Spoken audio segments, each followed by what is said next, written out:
Hey y'all, it's Amanda. Welcome back to the channel, and today I want to talk about some book recommendations that have themes of food, baking, or chefs.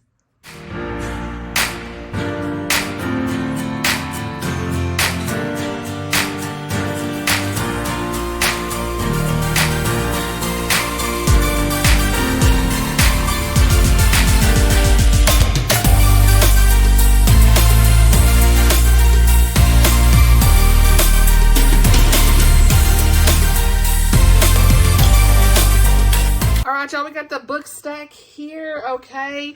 And I have several that I don't own that I want to talk about, okay?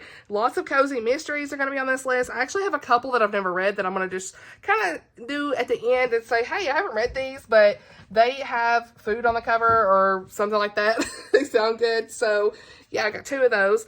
And some of these you've heard me talk about recently, but we're here. They may overlap with other book recommendation videos.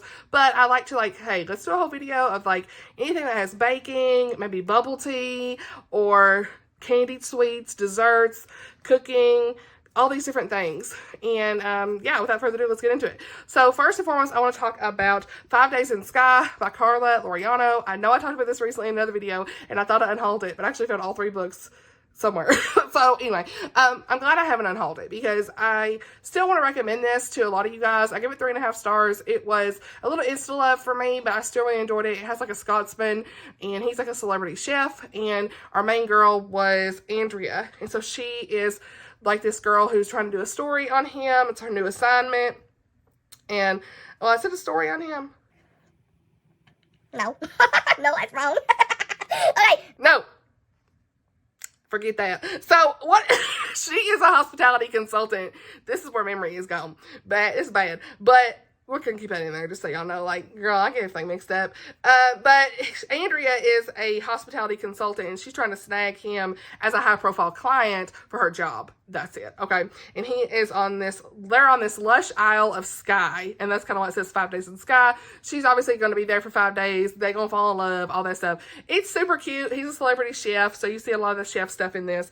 And he has his own television show. He has 6 restaurants, 4 cookbooks, a lot of stuff about that's in here. So if you really like those elements, definitely check this one out. Mention Juniper Bean Resorts to Murder by Gracie Ruth Mitchell because, number one, this is a really great fall read, so check this out if you haven't. But number 2, this actually deals with Aiden in this. He is involved in a food bank organization, and that is really cool to see in this. There's a lot of stuff about food in this that I really enjoyed, and he makes sure our girl has food for certain situations. He keeps snacks in his drawer, all this different stuff. And so he's very caring and all those good things in that regard. In this book, you have Juniper, who is a fun, pink-haired, quirky author with a fun yellow beetle.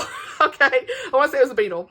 And so her mother passed away several years ago. She never knew her father. She was in foster care due to her mother's neglect, and it's been a really hard time for her. So you see her life completely changed because she met Aiden, and let me say, he is the best book boyfriend in this. I loved his character. He is 5 years older than Juniper, and they have quite the past together. I'm not gonna say, but I loved their past and all the stuff as things got revealed.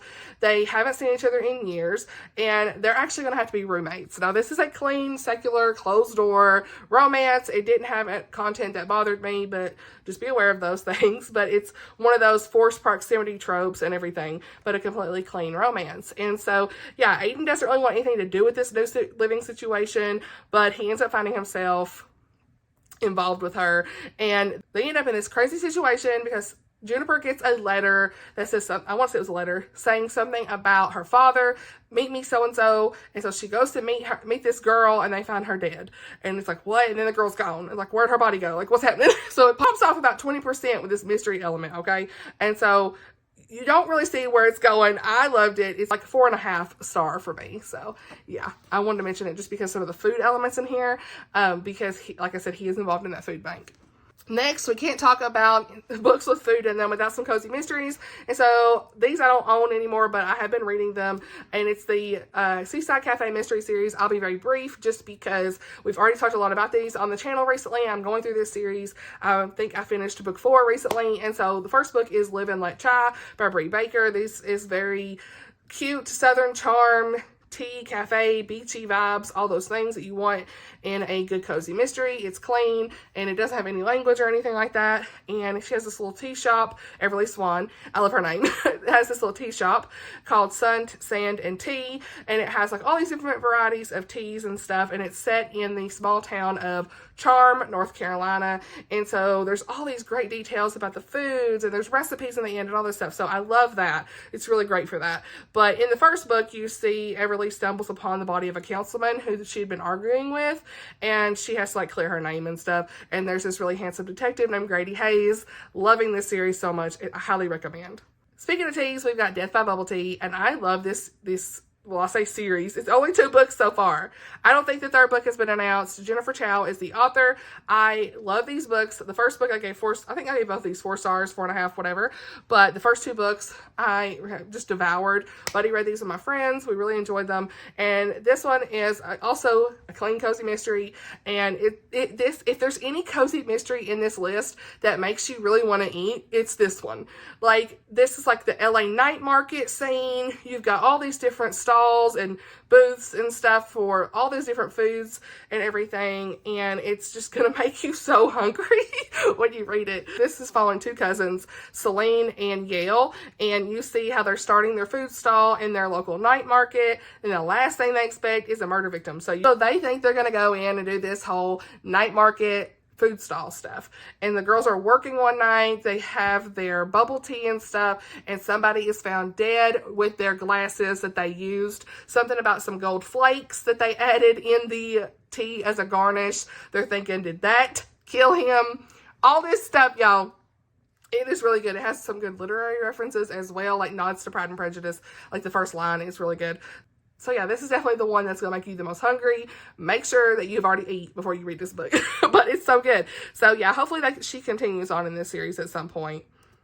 Now, I am going to mention again one that I've already talked about recently in the social media influencer list, but just briefly, 2 Parts Sugar, 1 Part Murder by Valerie Burns. I had somebody tell me I need to read book 3 because a lot of things were explained, so I may do it. I may listen to the audio, okay? I gave the first one like 4.5 stars. The second one, I think I gave 4 stars. I was just kind of put out with a lot of the hashtags, but if I can look past that, they said you really will like the 3rd one, so maybe I will. But I really enjoyed when I first read this. It was like a fresh spin on this bakery, and all these things. We've got this girl, Maddie Montgomery, and so her grandmother passes away, not grandmother, Aunt Octavia, sorry, great Aunt Octavia passes away and leaves Maddie her bakery, her home, and her English Mastiff dog named Baby. And now the dog steals the show. Okay, truly, absolutely love this dog. He's awesome. But she goes to Michigan and is trying to work all this stuff out, but the rule is she has to live in this house for a year and before she can sell anything. So she's living there, she's getting to know the people locally, and of course, she's in this bakery shop, bake shop. Oh my gosh, she's in the bakery, okay? And somebody ends up dead with her bakery knife in their chest or something like that. As usual, she's got to clear her name. It's a whole thing. And it's a good time. So one of those fun, cozy mysteries. Has lots of good things like recipes in the back too. So yeah.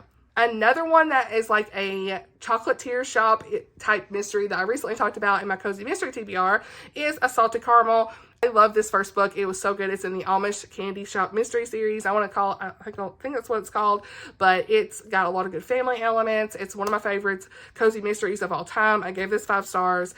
I loved all the chocolate making details. She's like a chocolatier from New York, and her grandfather, I think they tell her grandfather was sick or something like that, so she has to come back home, and somebody ends up dead in the candy shop, all that stuff. So again, clearing her name, but I read some really great family elements and everything in it, so it's one of my favorite ones. It makes me really want chocolate candy though every time I read it. So yeah, make sure you eat, honey, or you might have some snacks.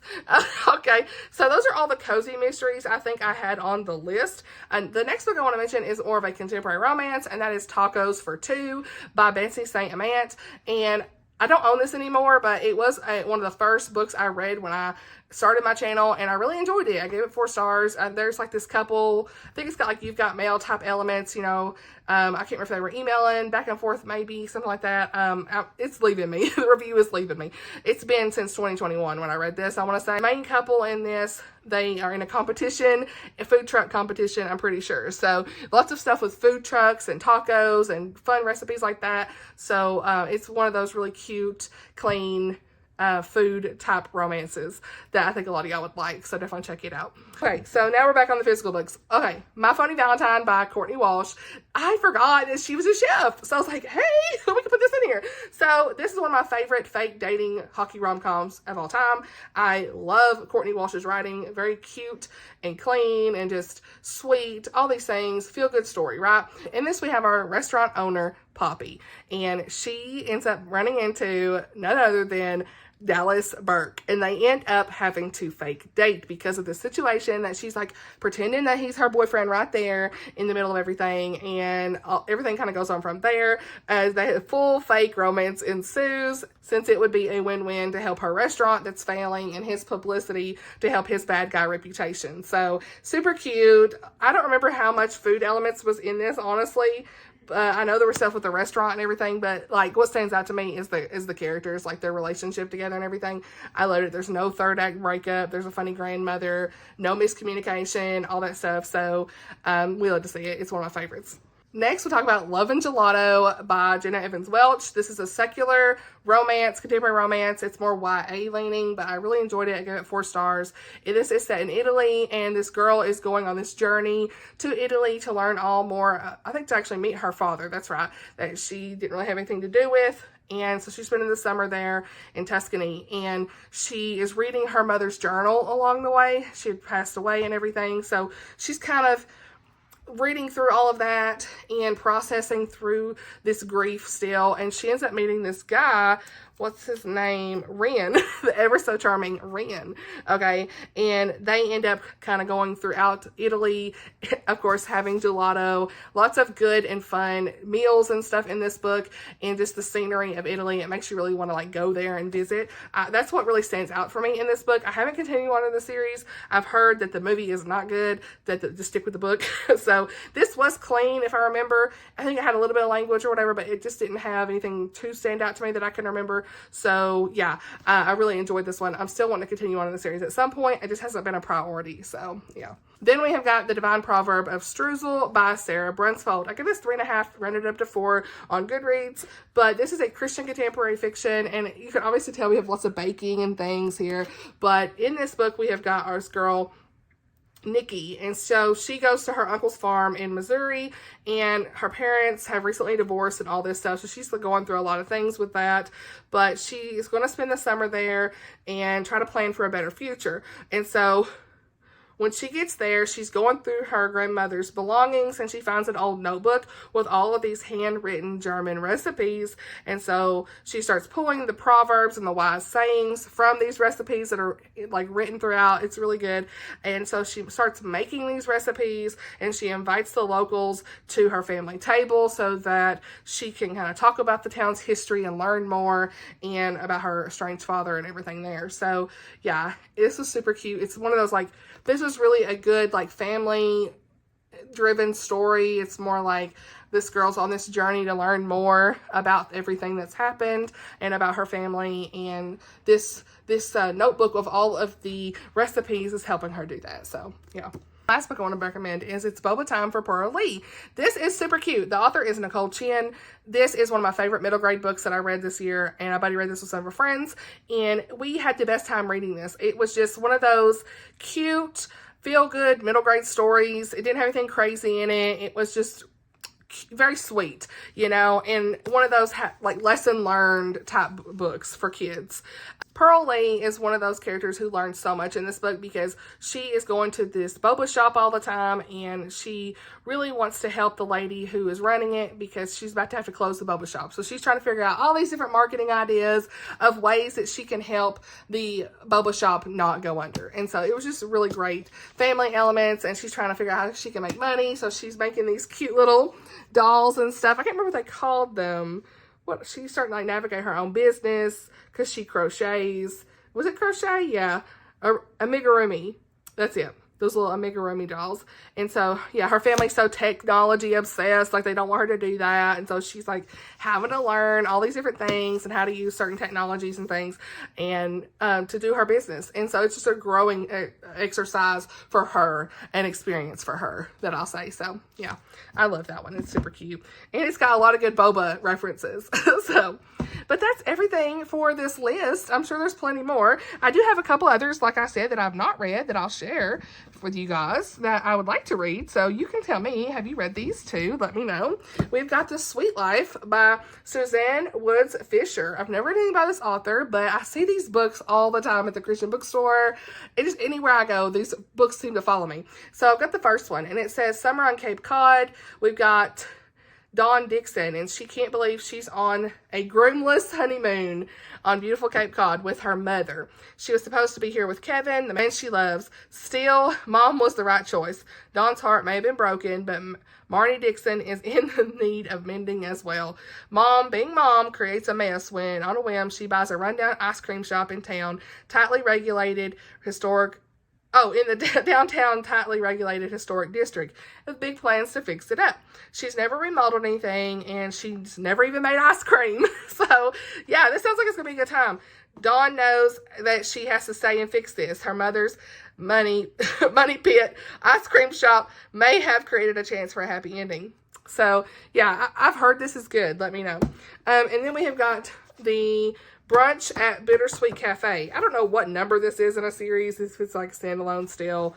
I can't remember what people have even said about it or how I've even come upon it. It was actually kind of in my unhaul pile, but I think I want to keep it. So, yeah, obviously you can tell we've got cafe, food, and all this stuff on the front. And this one says, baker and pastry chef Melody Johansson has always believed in finding the positive in every situation. But 7 years after she moved to Denver, she can't deny that she's stuck in a rut. One relationship after another has ended in disaster, and her classical French training is being wasted on her night job in a mediocre chain bakery. Then the charming and handsome private pilot, Justin Killer, lands on the doorstep of her workplace in a snowstorm, and Melody feels like it's a sign that her luck is turning around.